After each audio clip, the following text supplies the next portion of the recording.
Lore of the Gods. Once, a very long time ago, before our sun was reborn, there was only one God, and so named, he ruled over this planet and all we know. Back then, our planet was known as Earth, and it is written that God created all creatures and all things. The people were a very intelligent race that followed the ways of science. There were no magus in those days because God refused to share his powers and condemned those who sought them out.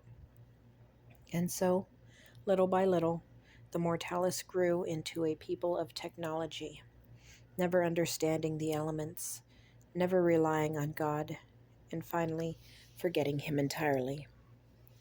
The land suffered greatly, polluted and devoid of resources.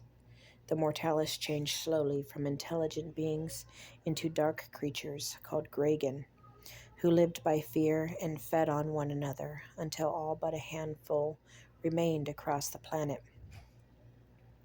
Seeing how his actions had lost him his treasured creations, God succumbed to change. The two remaining Gragan were removed from the earth and sent away to a place that is without substance and without time. Then he gathered all his powers about him and sped up the sun's life until it exploded, taking everything around with it, including Earth. The cosmos were rebuilt from the ashes left behind to create a new world, Aether.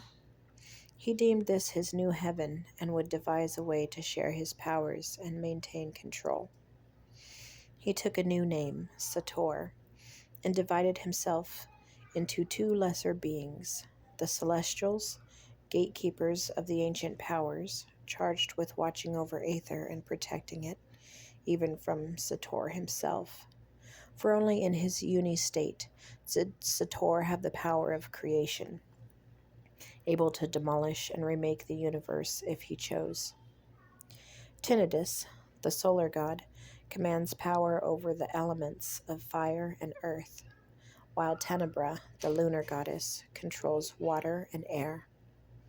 Tinnitus and Tenebra further split themselves into two gods each, the elementals, sent to Aether to control balance of the fundamental elements.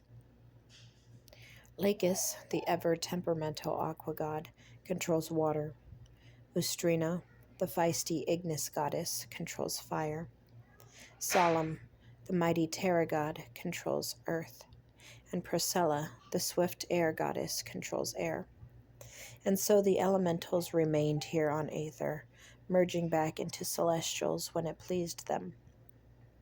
When all preparations were complete, the gods mated with the Aethians, passing along their powers. This was the period known as the birthing, and how we Magus came to be, our powers manifesting in those of us that the gods deem worthy.